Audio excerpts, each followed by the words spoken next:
प्यारे बच्चों, पार्ट 1 में हमने कवर किया कि वैदिक सिविलाइजेशन क्या है और वैदिक सिविलाइजेशन के शुरू के 500 सालों को, जिसको कि अर्ली वैदिक पीरियड कहते हैं, वो हमने पार्ट 1 में कवर कर लिया।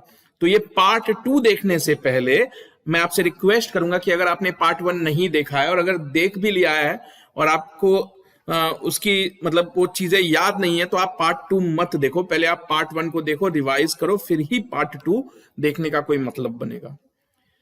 तो आइए अब आप लेटर वैदिक पीरियड की बात करते हैं। तो जैसा कि मैंने पार्ट 1 में काफी डिटेल में समझाया कि जो वैदिक सिविलाइजेशन है वो 1500 बीसी से स्टार्ट होके 600 बीसी तक चला। तो ये बेसिकली 900 सालों का टाइम है। तो इन 900 सालों के टाइम को दो पार्ट में तोड़ा गया। जो शुरू के 500 साल हैं, यानी 1500 बीसी से लेके 1000 बीसी तक का, इसको अर्ली वैदिक पीरियड कहा गया।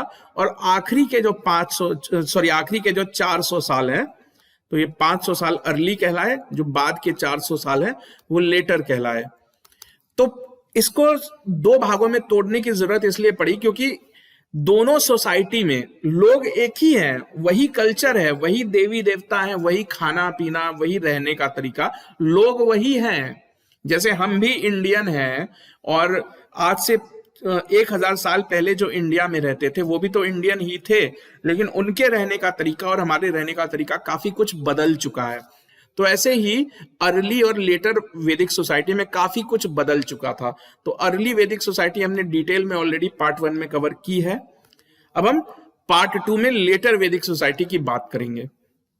तो लेटर वैदिक सोसाइटी की शुरुआत कब मानी जाती है? 1000 बीसी के आसपास। तो आखिर ऐसा क्या बदल गया था अर्लियर के मुकाबले? लेटर वैदिक सोसाइटी में क्या चेंजेस हमको देखने को मिली थी? तो बहुत बड़े लेवल पे हमको चेंजेस देखने को मिली, वो सब हमने पार्ट 1 में डिस्कस कर लिया। तो जो लेटर वैदिक पीरियड है, इसको माना जाता है कि सेकेंड फेज ऑफ एक्सपेंशन। तो जैसे आर्यंस थे, ये तो पहले कहीं बाहर से आके इनके बारे में माना जाता है कि बसे थे। तो शुरू के 500 साल तक तो ये लोग वहीं पे रहे, इंडस वैली में ही रहे। आखिरी के 400 सालों में इन लोगों ने एक्सपेंड करना शुरू कर दिया, यानी लेटर वैदिक पीरियड के दौरान ये लोग चारों वहां से निकल के, अपने सप्त सिंधु वाले घर से निकल के अलग अलग जगहों में बसना इन्होंने स्टार्ट कर दिया था। और लेटर वैदिक पीरियड में क्या क्या बड़े बदलाव हुए? तो सबसे बड़ा बदलाव अगर कुछ हुआ तो इन लोगों ने आयरन यानी लोहे को यूज करना सीख लिया था। देखो, लोहा जो है ना ही इंडस वैली में देखने को मिला, इंडस वैली सिविलाइजेशन के लोग लोहे का यूज करना नहीं जानते थे, ना ही अर्ली वैदिक पीरियड में लोहे को इस्तेमाल करने का कोई सबूत मिला है। तो लोहा अगर भारत के लोगों ने सबसे पहली बार कहीं यूज किया तो वो लेटर वैदिक पीरियड में ही यूज किया, और इसको यूज करने वाले आर्यंस ही थे, यही आर्यंस लोग ही थे। तो लोहा भी यूज करते थे और घोड़ों के बने रथ भी यूज करते थे, क्योंकि ये घोड़े चलाने में एक्सपर्ट थे। जो आर्यन लोग थे ये घोड़ा चलाना जानते थे, क्योंकि कुछ थ्योरीज कहती है कि ये यूरोप के स्टेपीज से आए थे। स्टेपीज, तो स्टेपीज में काफी अच्छी क्वालिटी के घोड़े मिलते हैं। ये सब हमने पार्ट 1 में ऑलरेडी डिस्कस कर लिया है। तो अब देखो, अब जब लोहा यूज करना ये जान गए, तो लोहा यूज करना एक बहुत बड़ी बात, एक बहुत ही बड़ा टर्निंग पॉइंट साबित हुआ सिविलाइजेशन के हिसाब से। क्यों? क्योंकि लोहे से आप हथियार भी बना सकते हो। हथियार बना सकते हो तो पहले जो छोटी मोटी लड़ाइयां हुआ करती थी, अब बड़ी लड़ाइयों में बदल जाएगी, और आप हथियार के दम पे अपना एक्सपेंशन कर सकते हो। अब छोटे छोटे कबीलों को हरा के उनको अपने में मिला सकते हो, यानी एक छोटा राजा एक बड़ा राजा बन सकता है अगर उसके पास हथियार हो तो, और घोड़े हो, रथ हो, इस तरह की चीजें हो। लोहे का उपयोग सिर्फ लड़ने और हथियार बनाने में ही नहीं होता है, आप लोहों के औजार भी बना सकते हो, उनको खेती में यूज कर सकते हो। आप अपने हाथ से उतना काम नहीं कर पाओगे जितना कि लोहे के बने औजार से। तो लोहे के यूज में आने से बहुत बड़े बड़े बदलाव हुए। अब जो एग्रीकल्चर है वो चीफ सोर्स हो गया लाइवलीहुड का। अर्ली वैदिक पीरियड में हमने देखा था कि जानवरों को पालना और जानवरों से मिलने वाले प्रोडक्ट जैसे दूध, दही, उन पे ही अपना जीवन व्यतीत करते थे। बचे हुए समय में, जो भी समय बचता था उसमें खेती बाड़ी करते थे, यानी ज्यादा इंपॉर्टेंस पशुपालन की थी। लेकिन लेटर वैदिक पीरियड में ये सब चीज बदल गया। अब लोहा मिल गया, तो लोहा मिलने से एग्रीकल्चर यानी खेती बाड़ी करना बहुत आसान हो गया। इसलिए एग्रीकल्चर जो है वो प्राइम लाइवलीहुड का प्रमुख सोर्स बन गया। और पहली बार आर्यन लोगों ने लेटर वैदिक पीरियड में चावल उगाना सीखा। याद रखना, चावल जो है इंडस वैली सिविलाइजेशन के लोग भी नहीं खाते थे। इंडस वैली सिविलाइजेशन जब इंडिया में चल रहा था, उस वक्त गुजरात के कुछ छोटे से हिस्से में ही चावल उपजाया जाता था, चावल को या धान को उपजाया जाता था, बाकी इंडस वैली में नहीं उपजाया जाता था। लेकिन अब आर्यन लोगों ने, क्योंकि इंडस वैली छोड़ दी है, इंडस वैली से बाहर निकल गए हैं, ये नॉर्थ इंडिया में फैलना स्टार्ट कर दिया इन लोगों ने, तो अब ऐसी जगहों पे पहुंच गए हैं जहां पे कि राइस या चावल उपजाने के लिए मौसम ठीक हो, बारिश होती हो। चावल उपजाने के लिए काफी ज्यादा बारिश की जरूरत होती है, तो इंडस वैली का जो रीजन है वहां बहुत ज्यादा बारिश होती नहीं है। तो खैर, आप याद रखोगे, ये फैक्ट बहुत इंपॉर्टेंट है कि चावल जब उपजाना आर्यन लोगों ने सीखा और उसको नाम दिया व्रीही का। ये क्वेश्चन आ चुका है कि व्रीही किसको बोलते हैं। 4 ऑप्शन दिया था, घी, दूध, चावल। तो आप याद रखोगे कि राइस को ये लोग व्रीही बोलते थे। अब लेटर वैदिक पीरियड की और क्या क्या खासियतें हैं, कैसे, क्यों हम बोलते हैं कि ये लेटर वैदिक पीरियड है, वो अर्ली वैदिक पीरियड था। तो सबसे बड़ा अंतर तो इसी बात को लेके आया था कि लेटर वैदिक पीरियड के लोग लोहे का इस्तेमाल करना जान गए थे। ठीक, अब हमको कैसे पता कि अर्ली वैदिक पीरियड के लोग लोहे का इस्तेमाल करना नहीं जानते थे? क्योंकि अर्ली वैदिक पीरियड के बारे में जितनी भी जानकारी हमको मिलती है, उसका सबसे प्रमुख स्रोत या प्राइम सोर्स है ऋग्वेद। ऋग्वेद में कई सारे मेटल्स का जिक्र मिलता है, कई सारे धातुओं का जिक्र मिलता है। सिल्वर, सोने का मिलता है, चांदी का मिलता है, ब्रॉन्ज का मिलता है, लेकिन आयरन का नहीं मिलता है। तो कॉपर के बारे में माना जाता है कि कॉपर सबसे कॉमनली यूज्ड मेटल था अर्ली वैदिक पीरियड में, लेकिन लेटर वैदिक पीरियड में ये आयरन ने इसको रिप्लेस कर लिया। दूसरी जो सबसे बड़ी चीज या बदलाव हमको देखने को मिलता है सबूतों के तौर पे, वो है invention of painted grey ware. तो पहले भी लोग पॉटरी करते थे, लेकिन वो बिल्कुल साधारण पॉटरी होती थी। लेकिन लेटर वैदिक पीरियड में लोगों ने पेंट करना स्टार्ट कर दिया पॉटरी को, घड़े वगैरह, बर्तन वगैरह जो बनाते थे। ये आप देख रहे हो ना पॉटरी, तो पॉटरी को पेंट कर देते थे, पेंटेड ग्रे वेयर कहलाए ये लोग। ठीक है, इसीलिए जो लेटर वैदिक पीरियड है इसको पेंटेड ग्रे वेयर एज भी बोलते हैं, पेंटेड ग्रे वेयर। तीसरी जो बात है कि चार में से जो एक वेद है ऋग्वेद, ये तो अर्ली वैदिक पीरियड में कंपोज हो गया था। बाकी के 3 वेद यानी कि सामवेद, यजुर्वेद और अथर्ववेद, इन तीनों वेद की रचना जो है बाद वाले पीरियड यानी कि लेटर वैदिक पीरियड में की गई है। तो इन तीनों के मुकाबले ऋग्वेद को 500 से 800 साल पुराना माना जाता है, यानी ऋग्वेद बड़ा भाई है, बाकी तीनों इसके छोटे भाई हैं। तो इन चारों वेदों से बहुत इंपॉर्टेंट क्वेश्चन बनते हैं, तो हमको इन चारों वेदों के बारे में पता होना चाहिए। तो ऋग्वेद सबसे पहला वेद है, सबसे पुराना वेद है, अर्लीस्ट फॉर्म ऑफ वेद। सामवेद क्या है? तो सामवेद में जो है म्यूजिक या सिंगिंग का जिक्र मिलता है। जो इंडियन हिस्ट्री का म्यूजिक माना जाता है, शुरुआत मानी जाती है, वो सामवेद से ही मानी जाती है। यानी सामवेद में गाने और म्यूजिक कंपोजिशन, इस तरह की बातों का जिक्र है। तीसरा वेद है यजुर्वेद। तो यजुर्वेद को बोला जाता है बुक ऑफ प्रेयर्स, यानी प्रार्थना की किताब। हम डिटेल में देखेंगे इन सबको। चौथा वेद है अथर्ववेद। अथर्ववेद को बोला जाता है book of magic and charms, यानी कि जो मंत्र होते हैं या जादू टोना टोटका, इस तरह की चीजों की जानकारी हमको अथर्ववेद से मिलती है। तो अब हम डिटेल में इन चारों वेदों को देखें, खास करके उन फैक्ट्स को जिनसे क्वेश्चन ऑलरेडी पूछे जा चुके हैं। तो जितने भी क्वेश्चन पूछे जा चुके हैं उन सबको मैंने एक फैक्ट के रूप में यहाँ पे इंक्लूड कर लिया है। इसमें से आपको क्या याद रखना है वो मैं बताऊंगा, क्या याद नहीं रखना है वो भी बताऊंगा। तो ऋग्वेद के बारे में आपको क्या चीजें पता होनी ही चाहिए कि ये ओल्डेस्ट फॉर्म ऑफ वेद है, 4 में से सबसे पुराना वेद यही है। और ऑब्वियसली ये संस्कृत भाषा में लिखी गई सबसे पुरानी किताब है। इससे पुरानी संस्कृत भाषा की लिखी कोई किताब उपलब्ध नहीं है। तो ये आप याद रखोगे। ऋग्वेद का मतलब होता है कि प्रेज नॉलेज, यानी कि वेद का मतलब होता है नॉलेज, ऋग का मतलब होता है सर झुकाना, प्रणाम करना, यानी कि नॉलेज की को प्रणाम करना, नॉलेज की तारीफ करना। तो ये आप याद रखोगे, ये भी आपको याद रखना है। इसमें 10,600 पंक्तियां हैं, वर्सेज हैं, ये आपको याद रखने की जरूरत नहीं है।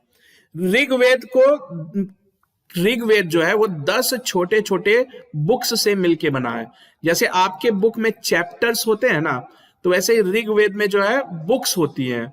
तो इन बुक्स को मंडल बोला जाता है, मंडल।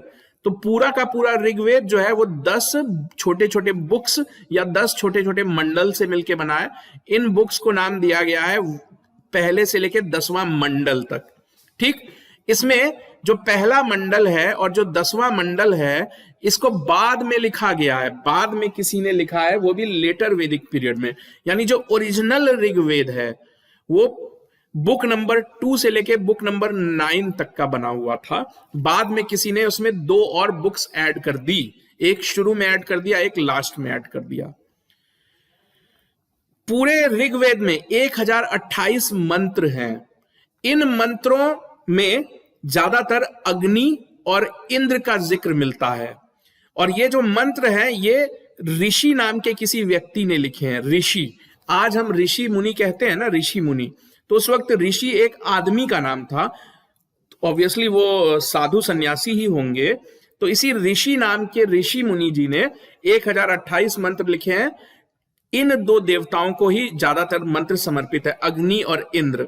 इसीलिए आपको मैंने बताया था ना कि इंद्र और अग्नि ही 2 सबसे इंपॉर्टेंट देवता थे अर्ली ऋग्वेदिक पीरियड के। क्यों? क्योंकि ऋग्वेद में ही ऐसा लिखा है ना।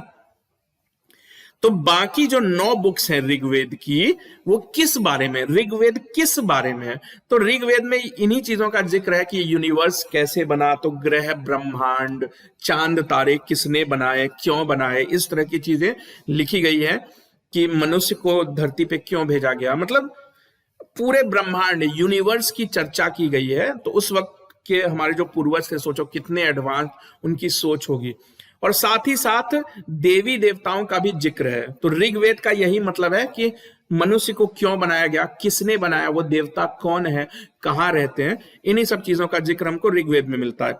एक बात आपको याद रखनी है बच्चों, फैक्ट के हिसाब से बहुत इंपॉर्टेंट, कि इसमें से जो 9वां बुक है, 10 में से जो 9वीं बुक कह लो या 9th मंडल कह लो, ये पूरा का पूरा सोम नाम के देवता को डेडिकेटेड है।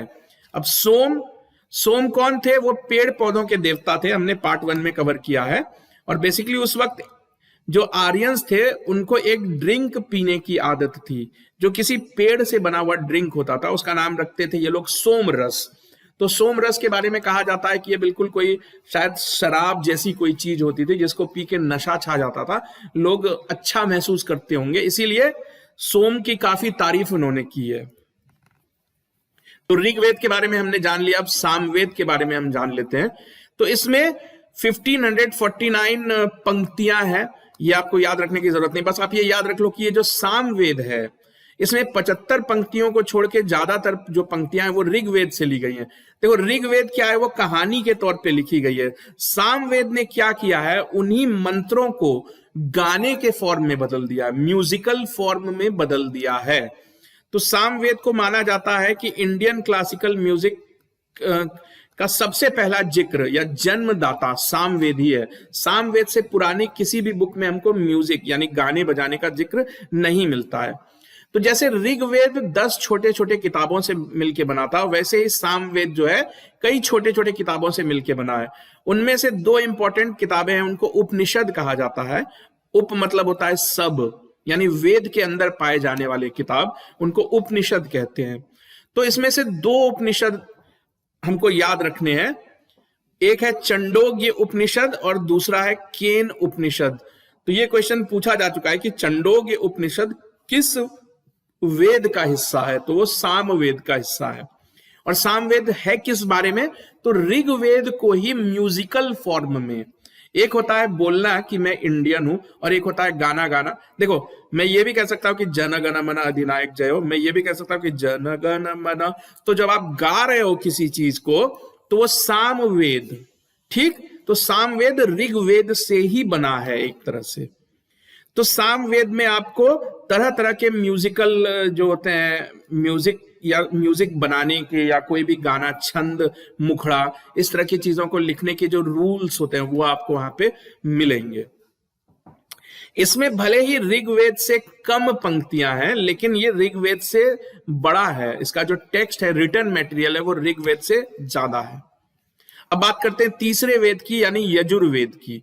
तो यजुर्वेद क्या है? इसको कहा जाता है, तो इसको ऐसी बुक कहा जाता है जो कि देवी देवताओं को सेक्रीफाइस देने के जो नियम कानून होते हैं उनका जिक्र इसमें मिलता है। क्योंकि उस वक्त के जो आर्यन ट्राइब है वो काफी धार्मिक स्वभाव के होते थे, काफी सारी देवी देवताओं की पूजा पाठ किया करते थे। तो आप पूजा करने की जो पद्धति होती है, जैसे आप सरस्वती माता की पूजा करो और गणेश भगवान की पूजा करो, तो दोनों की पूजा करने के अलग अलग तरीके होते हैं ना। तो किस भगवान की पूजा कैसे करनी है, किन तरीकों से करनी है, वही यजुर्वेद है। यजुर्वेद जो है वो दो हिस्सों में बटा हुआ है। तो एक हिस्सा है कृष्ण यजुर्वेद, यानी कि ब्लैक यजुर्वेद। कृष्ण भगवान, कृष्ण का मतलब होता है काला। कृष्ण भगवान के बारे में ऐसा कहा जाता है कि वो काले थे, इसलिए उनका नाम कृष्ण पड़ा। तो आप याद रख सकते हो कि यजुर्वेद दो हिस्सों में बटा हुआ है, एक कृष्ण यजुर्वेद यानी कि ब्लैक यजुर्वेद, और दूसरा शुक्ल यजुर्वेद यानी कि व्हाइट यजुर्वेद। अब ये ब्लैक और व्हाइट का फंडा क्या है? देखो, अगर हम 1 के बाद 2 लिखते हैं, 3, 4, 5 लिखते हैं, तो ये एक पर्टिकुलर ऑर्डर है। अगर हम ऐसी चीजें लिखने लगे 1, 5, 11, 57, फिर लिख दें हम 4, तो ये अनऑर्डर है। ये पता नहीं किस ऑर्डर में लिखा गया है, तो देखने वाले को लगेगा कि लिखने वाले ने कुछ गड़बड़ कर दी है, ढंग से नहीं सजाया है। तो जो यजुर्वेद के जो मंत्र हैं उसका एक बड़ा सा हिस्सा ढंग से नहीं सजाया गया है। तो ये जो अनअरेंज्ड कलेक्शन है, यानी मंत्र कहीं से शुरू होके कहीं पे खत्म, कोई लॉजिकल ऑर्डर उनकी नहीं है, तो उस वाले हिस्से को हम ब्लैक यजुर्वेद या कृष्ण यजुर्वेद कहते हैं, जिनको पढ़ने से कोई लॉजिकल ऑर्डरिंग उनकी नहीं है। ऐसा नहीं है कि मंत्र का कोई मतलब नहीं, मंत्र का मतलब है, लेकिन उनको लॉजिकली सजाया नहीं गया है। दूसरा हिस्सा है शुक्ल यजुर्वेद या व्हाइट यजुर्वेद, जिसमें ये वाली प्रॉब्लम नहीं है, उसमें बिल्कुल ऑर्डर में अरेंज कर रखा है चीजों को। ठीक है, तो ये बहुत इंपॉर्टेंट क्वेश्चन हो जाता है कि किस वेद के दो हिस्से हैं, कृष्ण और शुक्ल। तो यजुर्वेद के, तो यजुर्वेद है क्या? तो कभी भी पूजा करते वक्त आपको क्या नियम फॉलो करने हैं, आग में घी डालना है या फिर किस तरफ अपना मुंह करके बैठना है पूजा करने के लिए, मतलब इस तरह की जो टेक्निकल रूल्स होते हैं वो सारे कुछ आपको यजुर्वेद में मिलेंगे। अब बात करते हैं चौथे वेद की, यानी कि अथर्ववेद की। अथर्ववेद को डे टू डे से जुड़ा जो प्रोसीजर्स होते हैं उनको डील करने वाला वेद कहा जाता है। डे टू डे से जुड़े प्रोसीजर कैसे? जैसे अगर मैं खेती करने जा रहा हूं तो खेती करने से पहले किस देवता की पूजा करनी है, खाना खाने से पहले किस देवता की पूजा करनी है, अगर मैं बीमार पड़ जाऊं तब मुझे किस देवता की पूजा करनी है। तो बेसिकली रोजमर्रा की लाइफ से जुड़े जो भी क्योंकि उस वक्त के लोग काफी धार्मिक होते थे, हर चीज में देवी देवताओं की पूजा करते ही थे। तो अथर्ववेद बेसिकली सुपरस्टिशन, जैसे कि बिल्ली आपका रास्ता काट दे तो आपको क्या करना चाहिए, कोई छींके तो क्या करना चाहिए, आप बीमार पड़ जाओ तो ऐसा माना जाता था कि किसी ने आप पे जादू टोटका कर दिया, टोना टोटका कर दिया है, तो टोने टोटके से कैसे बचना है, कोई बीमारी आ जाए उसको कैसे भगाना है, ठीक, कोई बिल्ली रास्ता काट दे तो क्या करना है, मतलब इस तरह की चीजों का जिक्र आपको अथर्ववेद में मिलेगा। तो इसको कहा जाता है जादू टोने और टोटके से जुड़ी किताबें। तो जादू टोना और टोटके का जिक्र आपको अथर्ववेद में ही मिलेगा। अथर्ववेद में आपको 3 छोटे छोटे उपनिषद मिलेंगे। तो उन 3 उपनिषद का नाम आपको याद रखना है, मुंडक उपनिषद, मांडुक्य उपनिषद और प्रश्न उपनिषद। इसी मंडूक उपनिषद से सत्यमेव जयते, ये जो लाइन है सत्यमेव जयते, ये मुंडक उपनिषद से ही ली गई है। ठीक, तो इसमें ये मैंने आपको बता ही दिया कि अथर्ववेद का हिस्सा है मुंडक उपनिषद। तो अथर्ववेद बेसिकली जादू टोना, किसी पे आपको जादू करना है या आप चाहते हो कि आप बीमार पड़ गए हो तो आप एक मंत्र पढ़ो और आप ठीक हो जाओ। तो इस तरह की चीजें आपको यहाँ अथर्ववेद से ही पढ़ के मिलेंगी। तो बात करते हैं कि लेटर वैदिक पीरियड के देवी देवताओं के बारे में। तो अर्ली वैदिक पीरियड, खास करके ऋग्वेद पूरी तरीके से इन्हीं दो देवताओं को समर्पित है, इंद्र को और अग्नि को। इसका 9वां मंडल जो है ऋग्वेद का, वो सोम भगवान को समर्पित है। तो अर्ली ऋग्वेद पीरियड में इंद्र और अग्नि दो सबसे इंपॉर्टेंट देवता माने गए। बाद में यानी लेटर वैदिक पीरियड में इन दोनों की अहमियत खत्म हो गई। इन दोनों की अहमियत इसलिए खत्म हो गई क्योंकि लड़ाई झगड़े बंद हो गए। इंद्र जो है वो लड़ाई के देवता थे, अग्नि तो आप समझ ही रहे हो। बाद में कुछ नए देवी देवताओं का कॉन्सेप्ट या नए देवी देवताओं का जिक्र हमको वेद में मिलता है। उनमें से सबसे इंपॉर्टेंट देवता थे प्रजापति। प्रजापति जो 3 देवता हिंदू धर्म में माने जाते हैं सुप्रीम, ब्रह्मा, विष्णु, महेश। तो प्रजापति बेसिकली ब्रह्मा का ही नाम है। प्रजापति का मतलब होता है वो भगवान या वो सुप्रीम पावर जिसने पूरी दुनिया बनाई, यूनिवर्स बनाया। किसी ने तो बनाया ना यूनिवर्स, तब ना हम आज उस यूनिवर्स के एक छोटे से प्लेनेट पे रहते हैं। तो जिसने भी बनाया उसको प्रजापति के नाम से एड्रेस करते थे आर्यन। उनसे मिले तो नहीं थे ना कभी, बस जानते थे कि हाँ कोई ऐसी ताकत है जिसने यूनिवर्स को बनाया है, तो उस ताकत को नाम दिया प्रजापति का। तो लेटर वैदिक पीरियड के सबसे इंपॉर्टेंट देवता हैं प्रजापति। तो प्रजापति के ही बराबर की वैल्यू रुद्र यानी भगवान शिव, वो देवता जो कि टाइम टू टाइम पूरे यूनिवर्स को डिस्ट्रॉय कर देते हैं ताकि यूनिवर्स प्रजापति फिर से बना सके। तो प्रजापति बनाते हैं यूनिवर्स को, रुद्र जो है यूनिवर्स का टाइम पूरा होने पे उसको मिटा देते हैं, खत्म कर देते हैं। और तीसरे देवता विष्णु, यानी जब तक यूनिवर्स चलता है तो उसमें जो लोग सांस ले रहे होते हैं, जो लोग पैदा हो चुके होते हैं, जानवर हो इंसान हो, तो उन सबको खाना पीना मिलना, मतलब उनकी पालना करना विष्णु भगवान का काम है। तो ये ट्रिनिटी कहलाते हैं, 3 देवता हैं ये, प्रजापति, रुद्र, विष्णु या ब्रह्मा विष्णु महेश। अब चौथे देवता का जिक्र हमको मिलता है लेटर वैदिक पीरियड में, उनका नाम है पुशान। तो पुशान का जिक्र हमको ऋग्वेद में भी मिलता है लेकिन काफी कम मौकों पे मिलता है। तो पहले ऋग्वेद के मुताबिक पुशान जो है कैटल्स यानी जानवरों की रक्षा करने वाले देवता थे, क्योंकि अर्ली टाइम में जानवरों का काफी महत्व था। लेकिन लेटर वैदिक पीरियड में तो ये लोग एग्रीकल्चर करने लगे, तो जो जानवर पालना जो है वो सिर्फ शूद्रों के हवाले रह गया। तो ये जो पुशान थे, क्योंकि वो जानवरों की रक्षा करते थे और जानवर पालने का काम अब शूद्रों को दे दिया गया, क्योंकि बाकी लोग तो एग्रीकल्चर में लग गए, खेती बाड़ी में लग गए, तो पुशान जो है, पुशान शूद्रों के देवता बन के रह गए। ठीक। और ऋग्वेद में इन्हीं पुशान की काफी वैल्यू थी, क्योंकि ऋग्वेद जब था उस वक्त शूद्र का कल्चर नहीं आया था। इनकी सोसाइटी में शूद्रों को नीची नजरों से नहीं देखा जाता था, इसलिए पुशान की भी बहुत पूछ थी। बाद में पुशान की जो है वो आप कह लो एक तरह से डिमोशन हो गई। बात करते हैं इनके सोशल स्ट्रक्चर की, यानी इनकी सोसाइटी कैसी थी, अर्ली टाइम से क्या क्या चेंजेस हो गए थे। तो अब जो है वर्ण सिस्टम काफी रिजिड हो गया था। पहले क्या था कि पंडित का बेटा पंडित बनेगा ये जरूरी नहीं था। वो पंडित तभी बनता जब अगर वो चारों वेद पढ़ लेता। अगर वो वेद नहीं पढ़ पाता और राजा की आर्मी ज्वाइन कर लेता तो पंडित का बेटा क्षत्रिय कहलाता। लेकिन अब यानी लेटर टाइम में ये रिजिड हो गया और हेरिडिटरी हो गया, यानी पंडित का बेटा है तो पंडित ही कहलाएगा, भले वो एक भी वेद नहीं जानता हो। और अगर शूद्र का बेटा है तो वो तो नॉलेज गेन ही नहीं कर सकता। तो काफी रिजिड बना दिया गया था। और ये जो सोसाइटी के चारों डिविजन है जो हमने ऑलरेडी डिस्कस किए, ब्राह्मण, क्षत्रिय, वैश्य और शूद्र, ये हेरिडिटरी हो गए, जन्म से हो गए। और बड़े बड़े बदलाव आए। जो औरतें थी अब उनको पब्लिक असेंबली का हिस्सा नहीं बनने दिया जाता था। जो पब्लिक असेंबली सभा और समिति हुआ करती थी ना, तो ये सभा और समिति क्या थी, ये दो ऐसी मतलब लोगों से बनती थी, एक बना हुआ ग्रुप था जो राजा को एडवाइस करते थे या राजा को चुनने में मदद करते थे। तो अब नए जमाने में या न्यू सोसाइटी में या लेटर वैदिक पीरियड में औरतों को इन समिति और सभा का हिस्सा नहीं बनने दिया गया। चाइल्ड मैरिज होने लगे। अर्ली अर्ली वैदिक पीरियड में चाइल्ड मैरिज नहीं होते थे, बाल विवाह नहीं होते थे, लेकिन अब बाल विवाह होने लगे।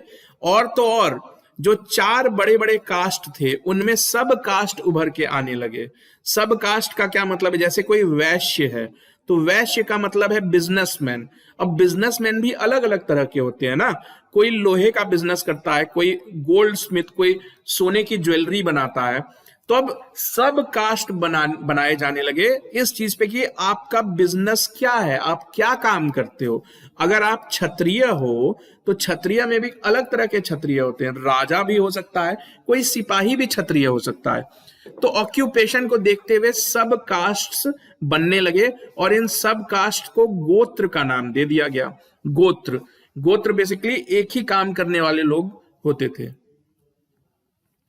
अब इनके पॉलिटिकल सेटअप की बात कर लेते हैं। तो हमने अर्ली वैदिक पीरियड में देखा था कि जो राजा की पोजीशन होती थी वो हेरिडिटरी नहीं होती थी, बल्कि उसको सभा और समिति जैसी पॉपुलर असेंबलीज चुनती थी। लेकिन बाद में क्या हुआ कि राजाओं ने इतनी ताकत गेन कर ली कि उनको अब सभा और समिति की जरूरत ही नहीं होने लगी। इनफैक्ट सभा और समिति तो उनके ऊपर कंट्रोल रखते थे ना। तो जैसे जैसे टाइम बीतता गया लेटर वैदिक पीरियड में राजा ने काफी ताकत गेन कर ली और ये जो सभा समिति नाम की जो असेंबलीज हुआ करती थी, विधाता नाम की असेंबली, इन सबको बंद कर दिया, इन सब की अहमियत ही खत्म हो गई। ठीक, तो विधाता नाम की जो असेंबली थी ये तो बिल्कुल इसका सिस्टम ही खत्म कर दिया गया। सभा और समिति भले ही चलती रही लेकिन उनका उतना कंट्रोल नहीं रह गया राजाओं पे, और ना ही अब इन सभा और समिति में औरतों को शामिल होने दिया जाता था।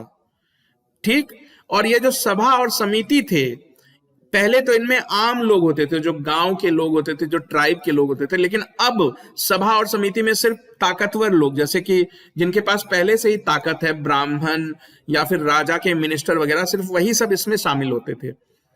राजा जो है अब टैक्स कलेक्ट करने लगा। पहले तो वो कोई टैक्स नहीं लेता था। तो अब पहले क्या होता था, पहले लोग उसको सिर्फ वॉलेंटरी गिफ्ट देते थे, राजा को अपनी स्वेच्छा से गिफ्ट देते थे। उस गिफ्ट को कहा जाता था बलि। स्वेच्छा से गिफ्ट देना क्या होता है? मान लो कि मेरे पास 10 गायें हैं, तो 10 में से एक गाय मैं अपने राजा को दे दूंगा। राजा ने मुझसे मांगा नहीं है, लेकिन क्योंकि वो मेरा राजा है और वो हम सबका ख्याल रखता है, तो मैं अपनी मर्जी से उसको गिफ्ट देता था। वो गिफ्ट कहलाता था बलि। बलि। अब क्या है, राजा गिफ्ट तो लेता ही है, साथ ही अब वो टैक्स भी कलेक्ट करवाने लगा, और टैक्स कलेक्ट करने के लिए वो ऑफिसर्स रखने लगा। तो टैक्स कलेक्ट करने वाले ऑफिसर्स का नाम संग्रहित्री होता था, या समझ लो ये इनकम टैक्स ऑफिसर हुआ करते थे उस जमाने के। अभी भी राजाओं ने अपनी आर्मी का सिस्टम डेवलप नहीं किया था कि सालों भर उनकी आर्मी रहेगी। तो जब भी राजा को कोई लड़ाई लड़नी होती थी तो वो पूरे गांव को इकट्ठा करते थे कि हम लड़ाई लड़ने चलेंगे, तो गांव का एक एक आदमी सैनिक बन जाता था। तो उस वक्त के जो राजा वगैरह हुआ करते थे वो अपनी पोजीशन स्ट्रांग बनाने के लिए या जनता के सामने अपने आप को ताकतवर दिखाने के लिए कई तरह के यज्ञ करवाते थे। यज्ञ यानी कि रिलीजियस सैक्रिफाइसेस। तो उनमें से 3 तरह के यज्ञ आपको पता होने ही चाहिए। तो पहला अश्वमेध यज्ञ। अश्व का मतलब होता है घोड़ा। तो इसमें क्या होता था कि एक राजा जो है घोड़े को पूजा पाठ करने के बाद छोड़ देता था, और राजा ये कहता था कि घोड़ा जहां जहां से गुजरेगा वो मेरा इलाका है। घोड़े को अगर किसी ने रोका, इसका मतलब है कि वो मुझे चैलेंज कर रहा है, और अगर मुझे चैलेंज करेगा तो मैं उससे लड़ने जाऊंगा। तो अश्वमेध यज्ञ की वजह से कई बार लड़ाइयां हो जाती थी कि किसी ने घोड़ा अपना छोड़ा है अश्वमेध यज्ञ का, किसी दूसरे राजा ने उसको रोक दिया। तो ये होता था अश्वमेध यज्ञ। दूसरा होता था वाजपेयी यज्ञ। तो वाजपेयी यज्ञ में क्या होता था कि रथ की दौड़ कराई जाती थी। जैसे हॉर्स रेस होता है ना, वैसे ही घोड़ों का जो रथ होता था उनकी रेस कराई जाती थी। उनमें से एक रथ राजा का होता था, बाकी सारे रथ मिनिस्टर्स, प्रीस्ट इनके होते थे। और ये जो रेस होती थी ये फिक्स्ड होती थी, जीतना हमेशा राजा के ही घोड़े को होता था। तो ये बस ये दिखाने का तरीका होता था कि राजा के ऊपर भगवान का हाथ है, इसीलिए उसका घोड़ा बार बार जीत जाता है। तो ये बस एक दिखावे से भरी हुई एक कह लो चीज थी। तीसरा जो यज्ञ था वो था राजसूय यज्ञ। तो जब भी राजा खुद को ताकतवर बनाने के लिए देवी देवताओं का आवाहन करता था, यानी कि यज्ञ देके देवी देवताओं को खुश करने की कोशिश करता था कि बदले में देवी देवता उसको और ताकत प्रदान करें, तो ये कहलाता था राजसूय यज्ञ। बात करते हैं कि लेटर वैदिक पीरियड में विमेन की क्या पोजीशन रह गई थी। अर्ली वैदिक पीरियड में हमने देखा था कि उनको डिग्निटी और काफी बराबरी के साथ रखा जाता था, बाद में ये चीजें थोड़ी बदल गई। तो देखो अर्ली वैदिक पीरियड में क्या था कि जानवरों पे ही इनका पशुपालन, जानवरों की देखरेख करना ही इनके कह लो कि लाइवलीहुड का मेजर सोर्स था। तो जानवरों का लालन पालन करने में औरत और मर्द दोनों बराबरी से शामिल होते थे। लेकिन जब बात आई खेती बाड़ी की, तो खेती बाड़ी करने के लिए, औजार चलाने के लिए जो है ज्यादा ताकत चाहिए होती है। तो जब खेती बाड़ी होने लगी तो औरतों को घर पे ही रखा जाने लगा कि आप घर पे ही रहो, और मर्द जो है वो खेत में जाके काम करने लगे। तो यहां से दोनों में अंतर आने लगा, यानी औरतों के लिए कुछ काम फिक्स कर दिए गए कि आप घर का काम देखोगे, और मर्दों के लिए कहा गया कि हम तो घर के बाहर जाएंगे और हमको तो घर से बाहर जाके खेती बाड़ी करनी है। तो यहां से जो है दोनों के पोजीशन में चेंजेस आने लगे। तो औरतों के ऊपर कुछ रिस्ट्रिक्शंस लगने लगे। तो वो रिस्ट्रिक्शंस क्या थे? अब ये सभा और समिति जैसी असेंबलीज का हिस्सा नहीं बन सकती थी। इनको अब एजुकेशन रिस्ट्रिक्ट कर दिया गया, एजुकेशन इनको नहीं दिया जाने लगा। इनको उपनयन सेरेमनी इनकी नहीं होने लगी। तो बेसिकली उस वक्त कोई भी बच्चा पैदा होता था तो उसकी एक सेरेमनी कराई जाती थी, जिसके बाद उसको आर्यन माना जाता था कि हाँ भाई अब ये आर्यन हो गया। तो सर वर मुंडवाते थे, बेसिकली मुंडन, अगर आप समझते हो मुंडन बोलते हैं उसको। तो पहले लड़के लड़कियों दोनों का मुंडन होता था, बाद में लड़कियों का मुंडन बंद कर दिया गया। बाल विवाह होने लगे, चाइल्ड मैरिजेस होने लगे। हाँ, एक अच्छी चीज थी कि उस वक्त जो ना ही पर्दा का कॉन्सेप्ट था ना ही सती का कॉन्सेप्ट था। पर्दा यानी कि अपना चेहरा नहीं ढकना पड़ता था औरतों को, और सती का मतलब ये होता है कि अगर किसी का पति मर जाए तो उसकी पत्नी को भी चिता पे खुद को आग लगा के मर जाना होता था। तो ये दोनों चीजें उस वक्त नहीं थी। तो बात करते हैं कि ये वैदिक एज 900 साल में ही क्यों खत्म हो गया। इस पे किसी ने हमला तो नहीं कर दिया, कहीं किसी ने इनको मार के तो नहीं भगाया, नहीं, ऐसी कोई बात नहीं हुई। तो देखो जब वैदिक पीरियड चल रहा था तो बड़े बड़े ट्राइब्स ने, मतलब कुछ शहर टाइप के, शहर जितनी बड़ी बड़ी जगहों पर खुद को बसा लिया था। पहले तो गांव थे, गांव बढ़ते बढ़ते शहर बनने लगे। ठीक, यानी कि जिस वक्त वैदिक पीरियड चल रहा था उस वक्त छोटे छोटे शहर बसने स्टार्ट हो गए थे, और इन छोटे छोटे शहरों का अपना एक राजा हुआ करता था। तो एक छोटा शहर यानी कि एक पूरी ट्राइब वहां रहती है और उस ट्राइब का कोई राजा होता है। तो बाद में यही छोटे छोटे शहर बड़े बड़े शहरों में बदलने लगे, बड़े बड़े किंगडम्स बनने लगे, और ये जो छोटे छोटे राजन हुआ करते थे ये बड़े ताकतवर राजा बनने लगे। तो पहले जन जब बड़े हो गए तो कहलाने लगे महाजन, यानी कि ट्राइब्स और बड़े हो गए, उनकी पॉपुलेशन बढ़ती गई, उनके अंडर जो शहर बसाए थे उन्होंने वो बड़े होते गए, तो जन बन गए महाजन। और फिर कॉन्सेप्ट आया महाजनपद का, यानी बड़े बड़े शहर जो एक सिंगल ट्राइब से बने, वहां रहने वाले सब लोग एक ही ट्राइब के होते थे। तो ऐसे पॉलिटिकल यूनिट्स बन के आने लगी। तो इससे क्या हुआ, कल्चर में बदलाव होने लगा। जब बड़े बड़े शहर बनने लगे तो कल्चर भी तो बदलेगा। लोग खेती बाड़ी करते थे, जानवर चराते थे, यहां से वहां घूमते थे, अब वो सब बदलने लगा। बड़े बड़े शहर, बड़े बड़े राजा आने लगे। तो ये लोग कहीं गए नहीं, बस इनका कल्चर बदल गया। ये पहले गांव में रहने वाले छोटे छोटे ट्राइब्स में रहने वाले लोग थे, अब इन लोगों ने अपना अपग्रेडेशन कर लिया है, अपने आप को अपग्रेड कर लिया। अब ये बड़े बड़े महाजनपदों में रहते हैं। तो ये लोग कहीं गए नहीं। वैदिक सिविलाइजेशन धीरे धीरे महाजनपद में बदलते चले गए। तो आप कह सकते हो कि वैदिक सिविलाइजेशन का खात्मा कभी नहीं हुआ, ट्रांसफॉर्मेशन हुआ। और ये ट्रांसफॉर्मेशन हम देख पाते हैं इनके द्वारा लिखे गए बुक्स में, क्योंकि ये काफी पढ़े लिखे लोग थे और इन्होंने काफी सारी बुक्स लिखी हैं। तो बुक्स वगैरह को पढ़ के हमको ये पता चलता है कि कैसे इन लोगों ने बड़े बड़े शहर बसाने स्टार्ट कर दिए, कैसे राजा जो हैं और ताकतवर होते चले गए। अब जब बड़े बड़े महाजनपद बनने लगे तो बिल्कुल सोसाइटी काफी बदल गई, इनके लैंग्वेजेस बदल गए। पहले तो ये बिल्कुल संस्कृत में बात करते थे, लेकिन जब ये काफी बड़े एरियाज में बदल गए तो कई नए नए लैंग्वेजेस उभर के सामने आने लगे।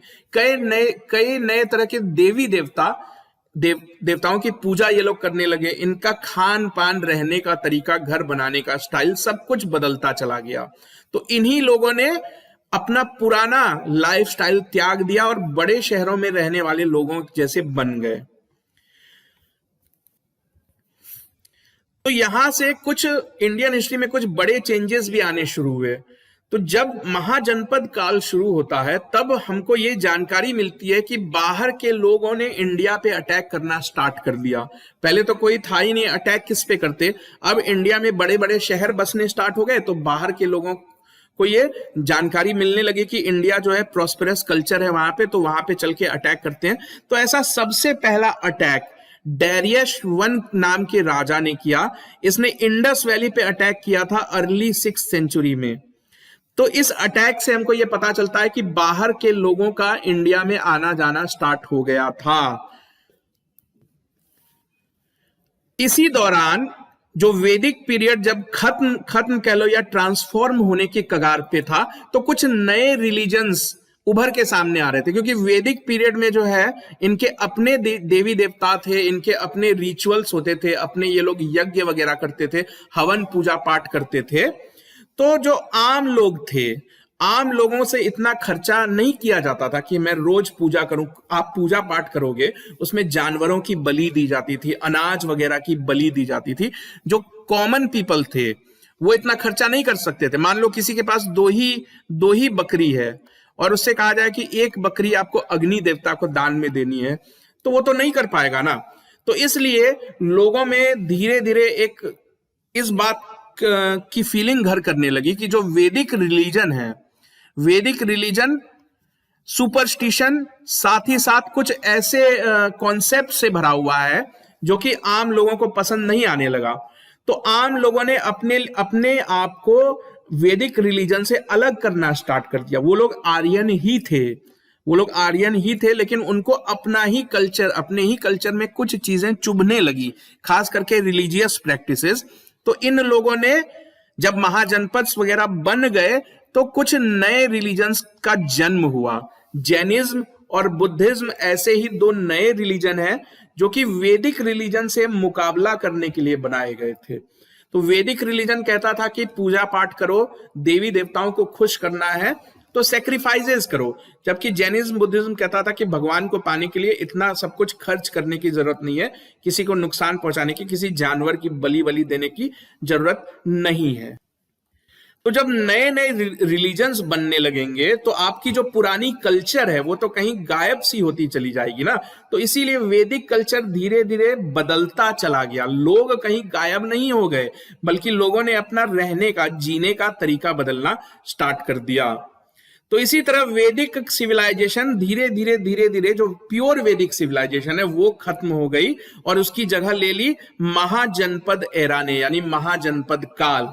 तो अगली वीडियो में हम देखेंगे कि जो वैदिक सिविलाइजेशन महाजनपद जैसे बड़े बड़े शहरों में लोगों ने रहना शुरू कर दिया था, तो इस दौरान इंडिया की हिस्ट्री में क्या क्या बदलाव या चेंजेस हुए वो हम अपनी नेक्स्ट वीडियो में कवर करेंगे।